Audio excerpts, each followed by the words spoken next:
The sky above Velen Prime had always been beautiful. 3 moons hung in the purple twilight, and the stars shone like scattered diamonds across the darkness. For thousands of years, the Volani people had looked up at those stars with wonder and peace. They had never known war. They had never built weapons. They were healers and teachers, a gentle race who believed that kindness was the highest form of wisdom. But tonight, the sky was burning. Ambassador Yuna stood at the window of the High Council chamber, watching the distant flashes of light. Each flash meant another defense satellite destroyed. Each flash brought the enemy closer. Her silver-blue skin had grown pale from weeks without proper sleep, and her 4 eyes were red from crying. But she would not cry now. Her people needed her to be strong. Behind her, the council members sat in heavy silence. Elder Dohan, the oldest among them at nearly 400 years, had his head bowed. The younger members whispered to each other in frightened voices. Everyone knew what was coming. The Dominion had arrived. No one knew exactly where the Dominion came from. They appeared from the dark spaces between stars, a fleet of massive black ships that consumed everything in their path. They did not negotiate. They did not explain. They simply took what they wanted and destroyed what they did not need. And for reason no one understood, they had chosen Velen Prime as their next target. Yuna turned away from the window and faced her people. "I have sent messages to every member of the Galactic Accord," she said, keeping her voice steady. "Surely someone will answer. We have been loyal members for 2,000 years. We have shared our medicine and our knowledge freely. They will not abandon us." But even as she spoke, she felt doubt crawling in her heart. The first response came from the Rithani collective. The Rithani were an ancient race, powerful and wealthy, with a fleet of 10,000 warships. Yuna had personally healed the Rithani High Minister's daughter 3 years ago, saving her life when no one else could. The message was short. The Rithani collective expresses deep concern for the situation on Velen Prime. However, our strategic advisors have determined that intervention would expose our border territories to unacceptable risk. We offer our thoughts of solidarity during this difficult time. Yuna read the message twice. Thoughts of solidarity. Her hands trembled as she set down the communication tablet. The second response came from the Korean Empire. The Koreans were warriors, proud and fierce. They had always spoken of honor and duty. Surely they would understand. The Korean Empire acknowledges your request for military assistance. Unfortunately, our fleet is currently committed to defensive operations along the Outer Rim. We cannot spare vessels at this time. We wish you strength in the coming days. One by one, the responses arrived. The Denari Union sent a long message full of complicated words that meant nothing. The Sarati Federation claimed they had not received the original request, though everyone knew that was a lie. The Vanther Assembly simply never replied at all. Elder Dohan finally raised his head. His voice was weak and tired. "They are afraid. The Dominion is powerful, and we are small. Why should they risk their own people for us?" "Because it is right," Yuna said. "Because we would have done it for them. Because that is what the Accord is supposed to mean." But she knew the old man was correct. Fear had won. The great powers of the galaxy had calculated the costs and decided that the Volani were not worth saving. 2,000 years of friendship and service, forgotten in a moment of danger. A young council member named Jizu spoke up, her voice shaking. "What do we do now? We have no warships. Our defense satellites are almost gone. The Dominion will reach the surface in 3 days." Yuna had no answer. For the first time in her life, she had no answer. The night grew darker. Families across Velen Prime gathered together, holding their children close. The hospitals emptied as the sick went home to be with their loved ones. Schools closed. Markets fell silent. An entire civilization waited for the end. And then, as Yuna sat alone in the communication center, a new signal appeared. It was weak and strange, coming from a distant corner of the galaxy. The transmission codes were unfamiliar. When Yuna traced the signal, she found it came from a small yellow star system that most races had never heard of. A young species lived there, barely 100 years into space travel. They called themselves humans, and they came from a planet called Earth. Yuna almost ignored the message. What could such a young and weak species possibly offer? But something made her open it anyway. The message was not long. It was not filled with complicated words or empty promises. It was written in simple language, direct and clear. People of Velen Prime, we have received your call for help. We know we are small. We know we are new to the stars. We know the other races think we are not important. But we have learned something in our short history. When someone is in trouble, you help them. You do not ask if it is convenient. You do not calculate if they are worth saving. You simply go. So hold on. We are coming. Our fleet will arrive in 4 days. We will bring soldiers, doctors, and ships to carry your people to safety. You are not alone. Signed, Captain Park Ga, United Earth Defense Force. Yuna read the message 3 times. Then she read it again. Humans. She had heard of them only in passing. A young species, emotional and strange, known for their odd music and their constant fighting among themselves.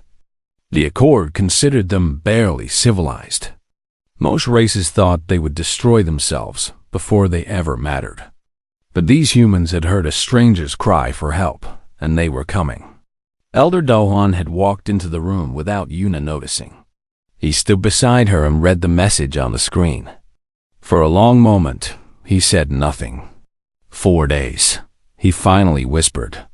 We must survive for 4 days. For the first time in weeks, Yuna felt something she had forgotten. It was small and fragile, like a candle flame in a storm. But it was there, hope. She stood up and looked at the old man. Then we survive. Tell our people. Tell them help is coming. Tell them the humans are coming. And across Velen Prime, as the sky continued to burn, the Velani people heard the news. A species they had never met, from a world they had never seen, was racing across the stars to save them. It seemed impossible. It seemed like a dream. But sometimes, the universe surprises you. The bridge of the United Earth vessel Defiance was quiet, except for the hum of the engines. Captain Park Jia stood at the center, her hands clasped behind her back, her dark eyes fixed on the view screen. Stars stretched past like white rivers as the ship pushed through space at speeds that would have seemed like magic to her grandparents. She was 42 years old. She had served in the Earth Defense Force for 20 years. She had fought pirates near Mars and rescued colonists from a dying station near Jupiter. But she had never done anything like this. Behind her, the bridge crew worked in focused silence. Lieutenant Hanuel, a young man with a quick mind and steady hands, monitored the navigation systems. Ensign Sujin ran constant checks on the weapons arrays. Commander Taiwu, her first officer and oldest friend, stood near the tactical display, his face grim. Captain, Hanuel said, we are 12 hours from Velen Prime. Long-range sensors are picking up the Dominion fleet. GA nodded. Show me. The main screen changed to display a tactical map. The Dominion fleet appeared as red dots, clustered around the Velani homeworld like hungry insects. GA counted them silently. 47 capital ships. Over 200 smaller vessels. Each capital ship was larger than anything humanity had ever built. The human fleet appeared as blue dots. 4 ships. The Defiance, the Resolve, the Steadfast, and the Hope. 1,500 sailors and soldiers against an armada. Commander Taiwu stepped closer and spoke in a low voice. The Galactic Accord has sent another message. They are demanding that we turn back. They say we are provoking a wider conflict. GA let out a short, bitter laugh. A wider conflict. Millions of innocent people are about to die, and they are worried about conflict. They also say that if we continue, we will be alone. No other race will support us. We were always going to be alone, Taiwu. That was clear from the beginning. The first officer was quiet for a moment. Then he said, "The crew knows the odds. I have walked through every deck and spoken to every section leader. They know we might not come home from this." GA turned to look at him. And they are ready. Every single one of them. They say if humanity is going to die in the stars, this is the right way to do it. Something warm spread through Jihee's chest. Pride, maybe, or love. These were her people. These were humans. Stubborn, foolish, beautiful humans who could not look away when someone needed help. She opened a ship-wide channel. Her voice echoed through every corridor, every engine room, every sleeping quarter. "This is your captain. In 12 hours, we will arrive at Valen Prime. You have all seen the numbers. You know what we are facing. I will not lie to you and say we are going to win. I will not promise that we will all survive. But I will tell you why we are here." She paused, gathering her thoughts. 300 years ago, on Earth, there was a terrible war. Millions of people fled their homes, looking for safety. Some countries opened their doors and took them in. Others turned them away. My grandmother was one of those refugees. She walked for 6 months with nothing but the clothes on her back. She was hungry. She was afraid. She was alone. And then, at the darkest moment, a stranger helped her. A simple farmer who had nothing gave her food and shelter. He did not know her. He owed her nothing. But he helped her anyway. Jihee's voice grew stronger. My grandmother lived because of that kindness. She raised a family. Her daughter became a doctor. Her granddaughter became a starship captain. All because one person decided that a stranger's life mattered. That is who we are. That is what humanity means. We help people. Not because it is easy. Not because it is safe. Because it is right. She looked at the tactical display, at the overwhelming enemy force waiting for them. The Valani are strangers to us. We have never met them. We do not speak their language. We do not know their songs. But they asked for help, and no one else answered. So we will answer. We will give them time to escape. We will protect their children, and their elderly, and their sick. And if we fall, we will fall knowing that we did something that mattered. She took a breath. In 12 hours, we fight. For the Valani. For humanity. For everyone who was ever told they were not worth saving. Stations ready. Captain out. The channel closed. For a moment, the bridge was silent. Then, from somewhere in the ship, a sound began. It was soft at first, then louder. The crew was cheering. Haniel wiped his eyes quickly and turned back to his console. Course confirmed, Captain. All systems are operating at full capacity. Sujin checked their displays. Weapons charged and ready. Taiwu simply nodded, his jaw set with determination. 6 hours later, a message arrived from Velen Prime. Ambassador Yuna's voice filled the bridge. Translated by the ship's computer. Captain Park Jue, we have received word of your approach. I do not have words to express what this means to my people. For weeks, we called to the stars and heard only silence. Then you came. I must ask you, though, why? Your species barely knows us. You owe us nothing. Why risk everything for strangers? GA thought carefully before responding. She thought of her grandmother. She thought of the old stories from Earth, the countless times when humanity had failed to act and lived with the shame. She thought of the refugee ships turned away, the villages burned while neighbors watched, the countless preventable tragedies that haunted human history.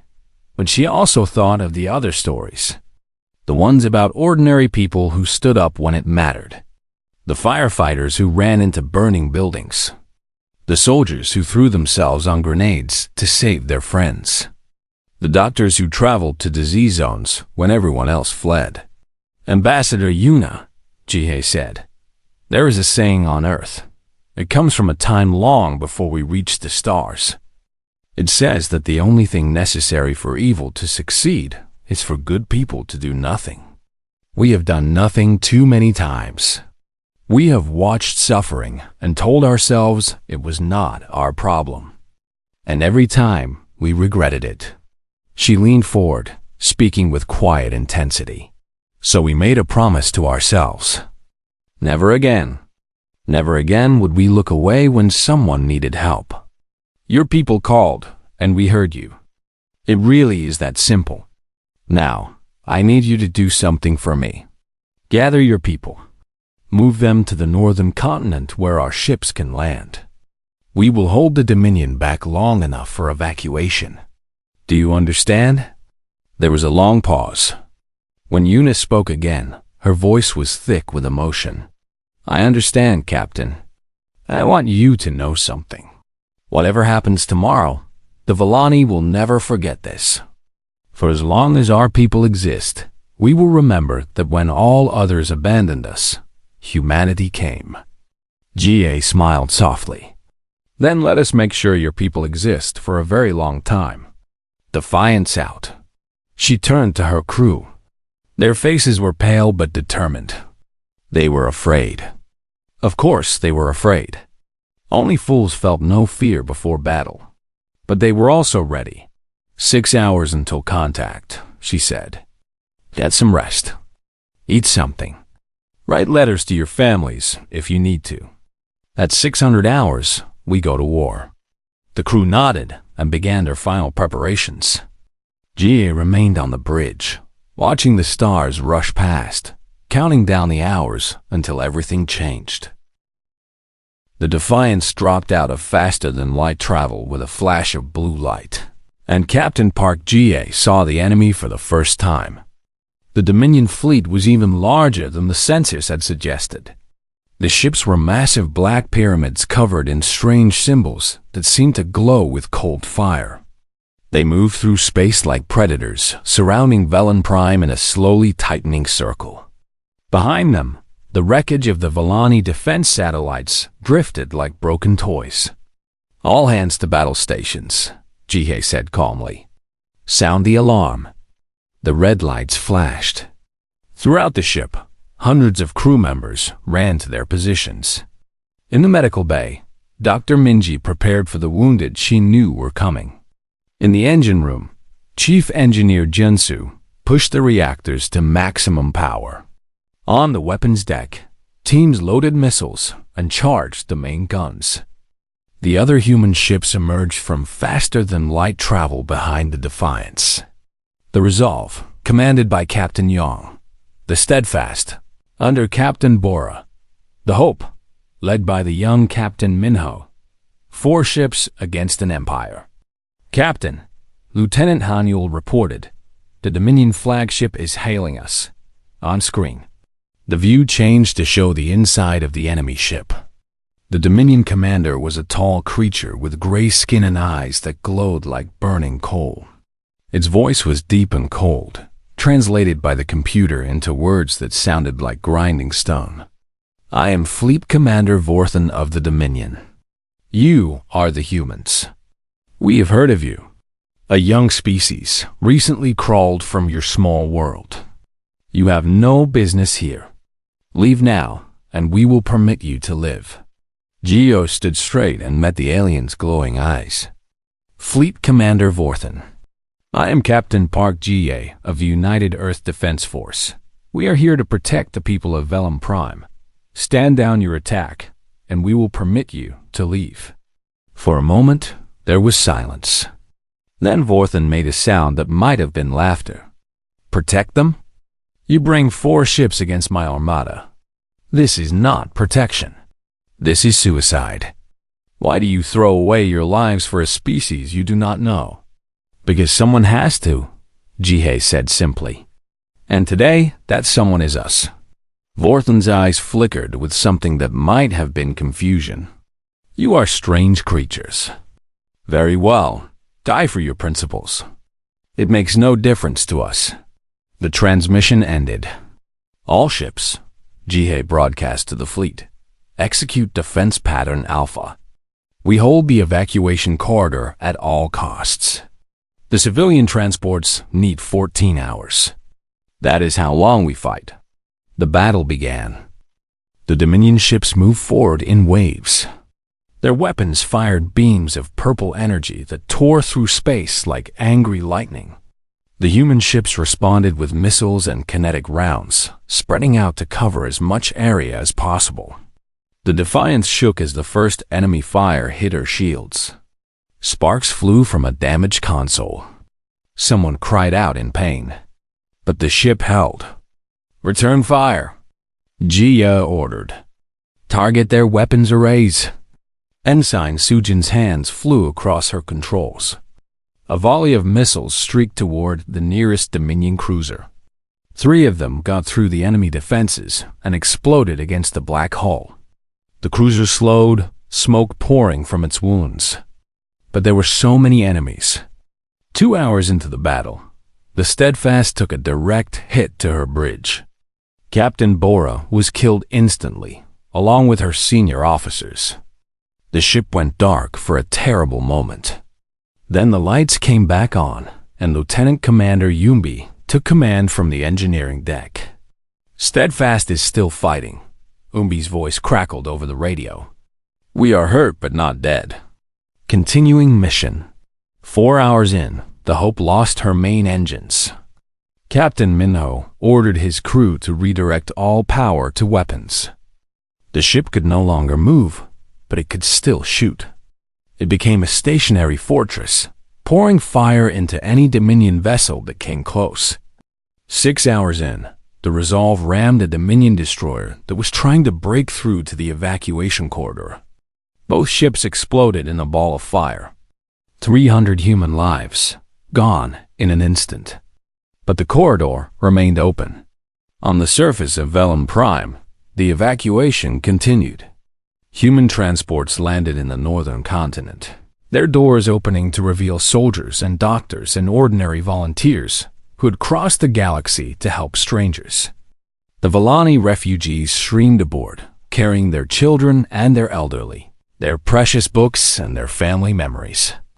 Ambassador Yuna worked alongside the humans, directing traffic, calming frightened children, organizing the chaos into something like order.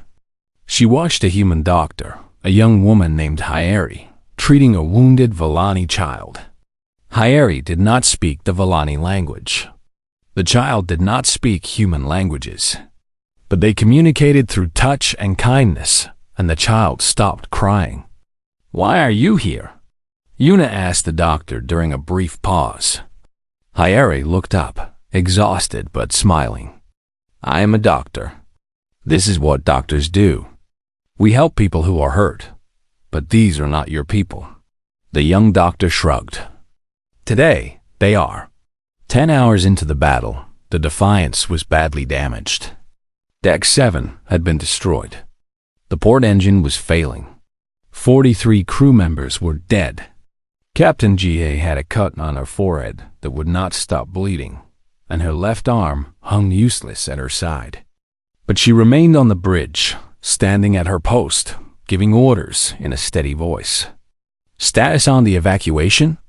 Commander Taiwu checked the reports. 30,000 Vellani have been loaded onto transports.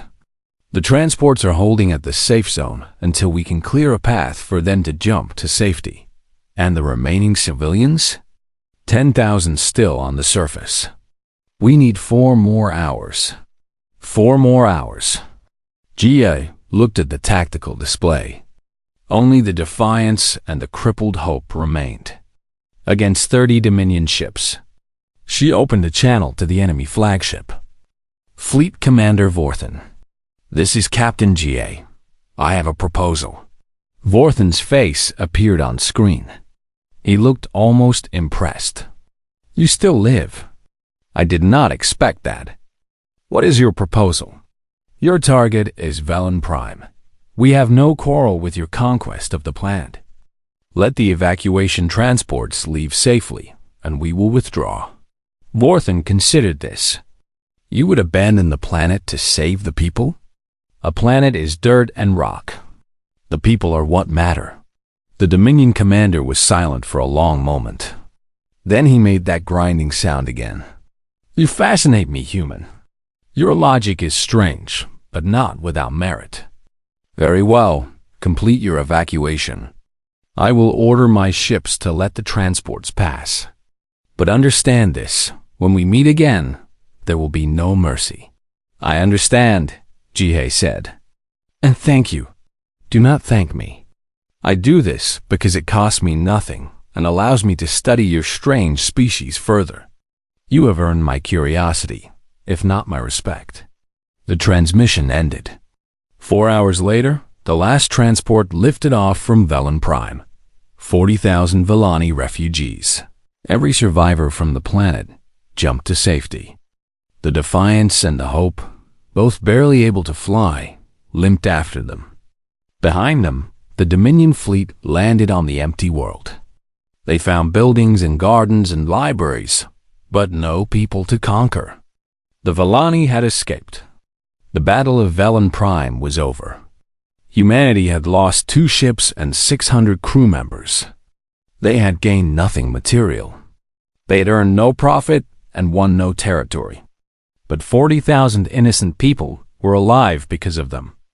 And in the grand history of the galaxy, that mattered more than anyone knew. The Galactic Accord Council Chamber was the largest room Ambassador Yuna had ever seen.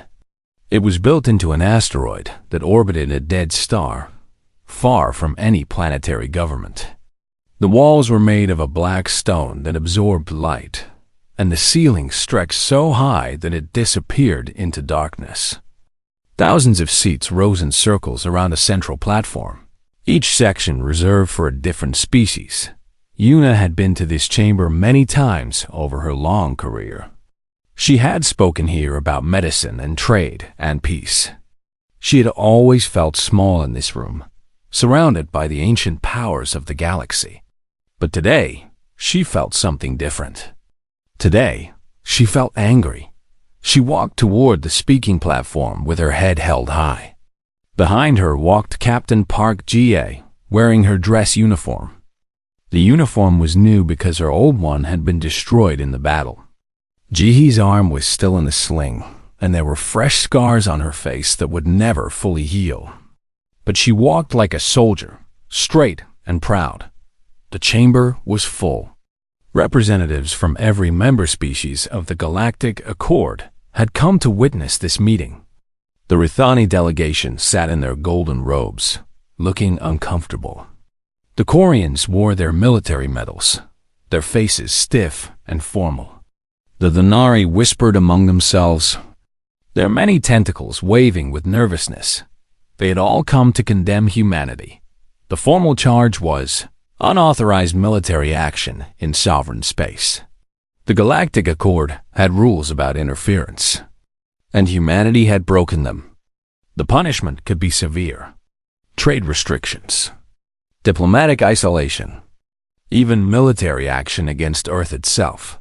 But before the charges could be read, Yuna had requested the right to speak first. As a victim of the crisis, her voice carried weight. The council had agreed. She stepped onto the platform and looked up at the thousands of faces watching her. Some were curious. Some were hostile. Some would not meet her eyes at all. Thank you for allowing me to address this council, Yuna began. I know why you are here.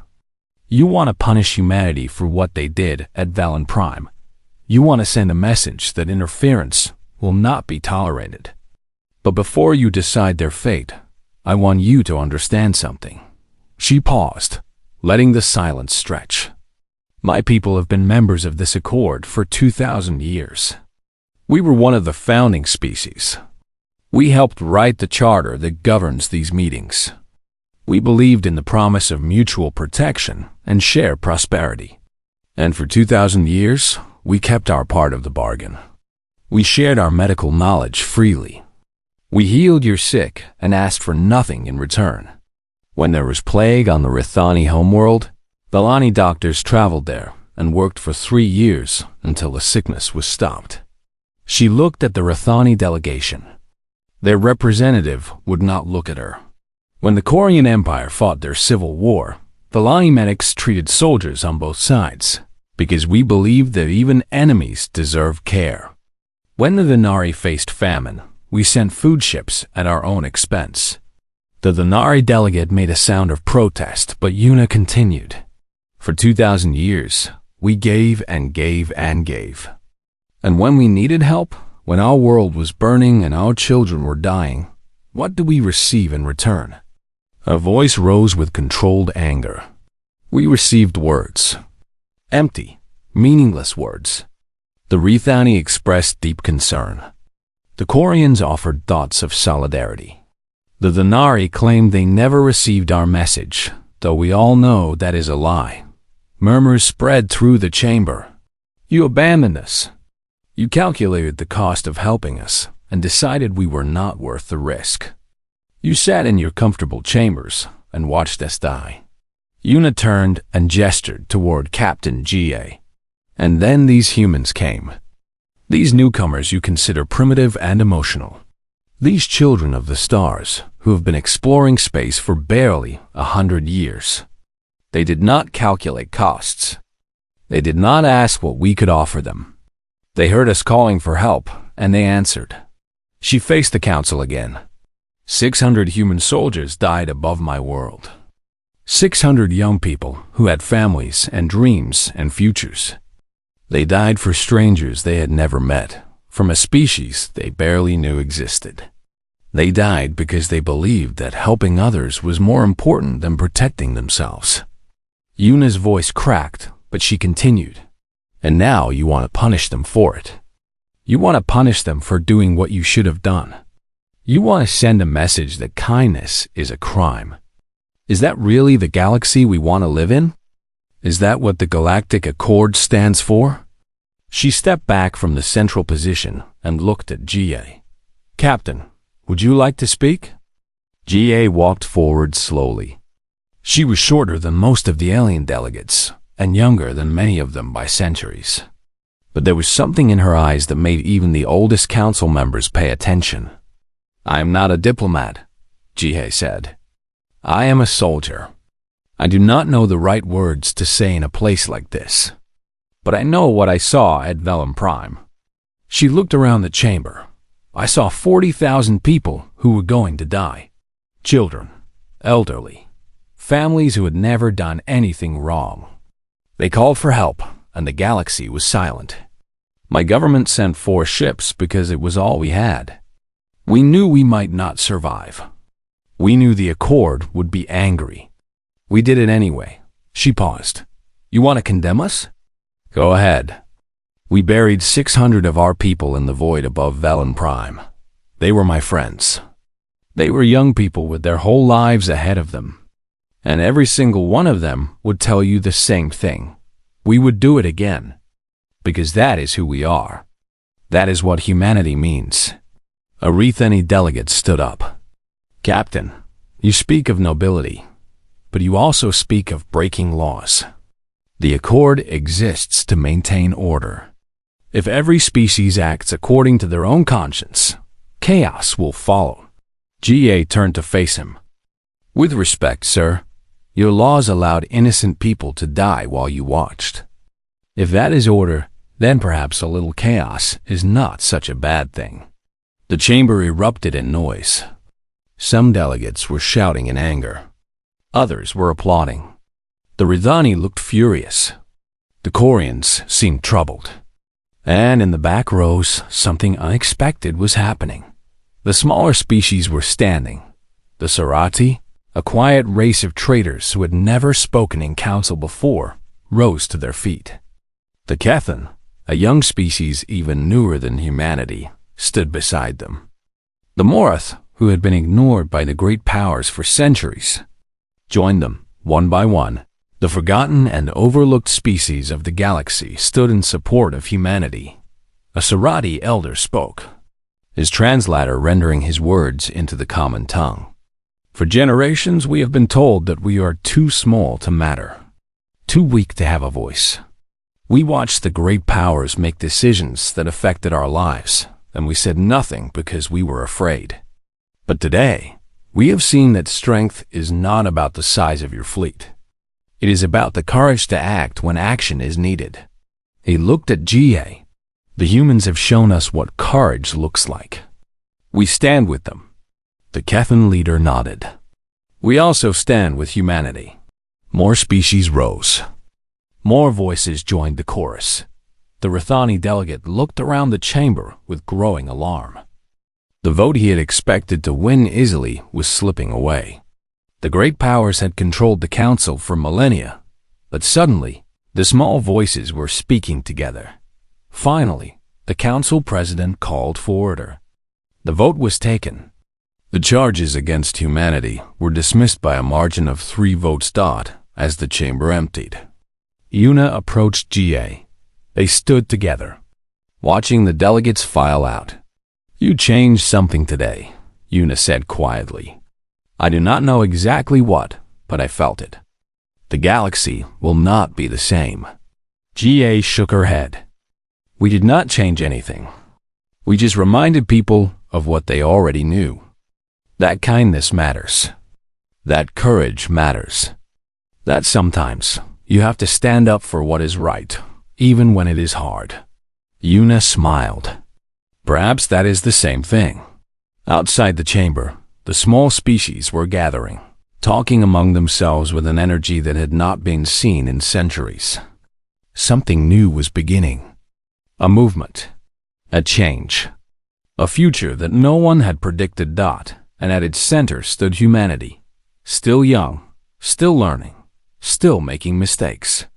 But also brave. Also kind. Also willing to be the ones who showed up. 5 years had passed since the Battle of Velum Prime. The galaxy had changed in ways that no one could have predicted. What began as a small act of kindness had grown into something much larger, something that was rewriting the rules of civilization itself. The Mutual Defense Compact was born 6 months after the Council vote. Humanity founded it with a simple principle. No one gets left behind. The Vellani were the first to join. The Serati came next, then the Kethan, then the Morath. Within 2 years, 23 species had signed the charter. Small species. Overlooked species. The ones who had spent centuries being told they did not matter. Now, they stood together. Elder Yuna, as she was now called, had become one of the most respected voices in the compact. She was old now, over 400 years, but her mind was still sharp and her heart was still strong.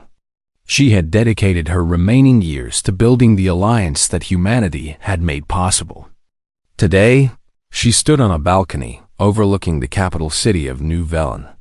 The planet had been a dead rock when humanity first found it, a lifeless world orbiting a young star. Human engineers had worked alongside Vellani scientists to make it bloom.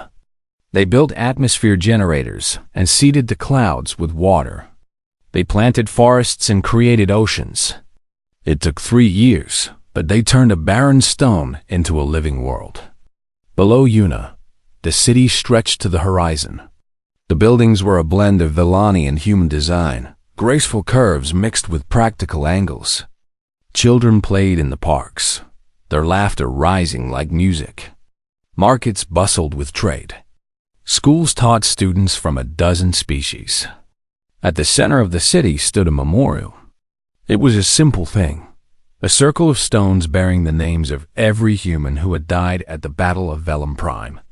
In the middle stood a statue, a human hand reaching down to help a Vellani child stand up. Beneath the statue, carved in both Vellani and human languages, were the words that have become the motto of the compact. Not our watch. It is beautiful, is it not? Yuna turned to see Admiral Park Ga approaching. Ga was older now, her hair touched with gray, her face lined with years. But her eyes were still the same, sharp and kind and full of purpose. Admiral, Yuna said warmly, I did not expect you today. Ga smiled.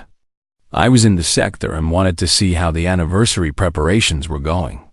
The Compact is sending representatives from all 23 member species. Even the Rithani have asked to attend as observers. Yuna raised an eyebrow. The Rithani? Interesting. The galaxy is changing. The old powers are realizing that they cannot ignore us anymore. The Compact controls a third of the trade routes now. Our combined fleet is larger than the Korean Navy. And more importantly, species are joining every month. They walk together through the gardens near the balcony. Flowers from a dozen worlds grew side by side, their colors creating a tapestry of life.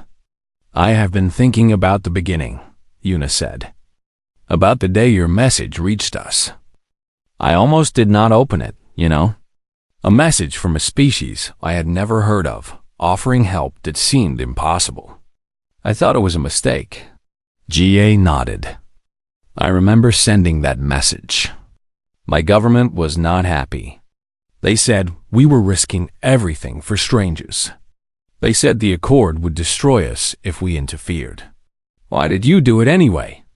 Ga was quiet for a moment. Because I remembered stories my grandmother told me. She was a refugee during a war on Earth, long before we reached the stars. She walked for months through danger and hunger, hoping to find safety. Most people turned her away, but one family took her in. They had nothing, but they shared what little they had. She never forgot that kindness. She told me that the only thing that makes us human is how we treat people who cannot help us in return. She looked at the statue in the distance.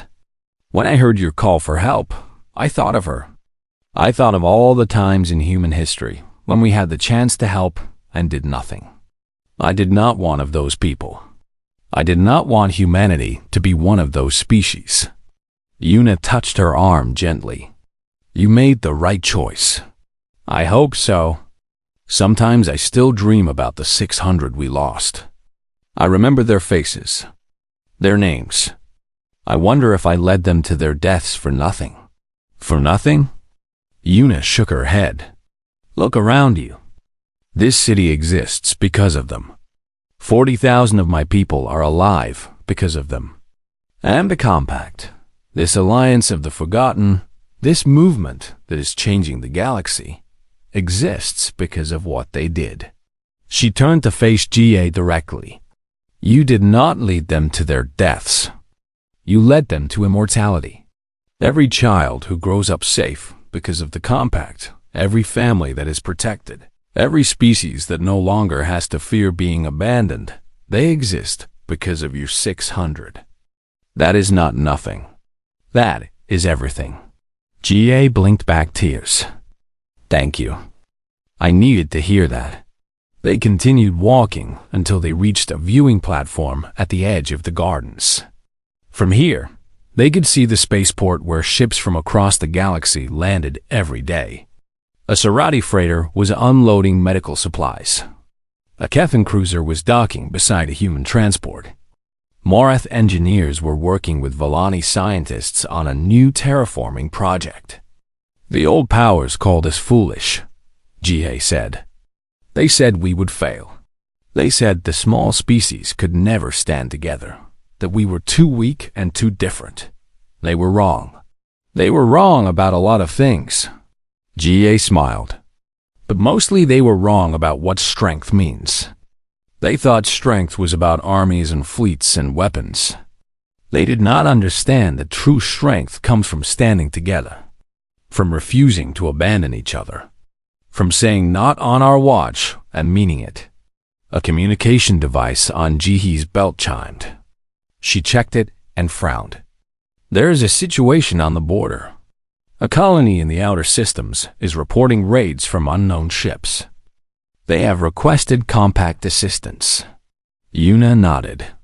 Then you must go. Will you be all right here? The anniversary celebration will continue without you if necessary. Go. Help those people. That is what we do. GA embraced Yuna briefly. Thank you, old friend. For everything. Thank you, GA, for being the ones who showed up. An hour later, Jihee's flagship, the New Defiance, jumped toward the outer systems. She stood on the bridge, surrounded by a crew that included humans, Valani, Sarati, and Kethan. They had trained together, lived together, and would fight together if necessary. Admiral, her first officer, reported, "We are receiving a distress call from the colony. The raiders are attacking civilian targets." GA nodded. All hands to battle stations. Open a channel to the colony. A frightened voice came through the speakers.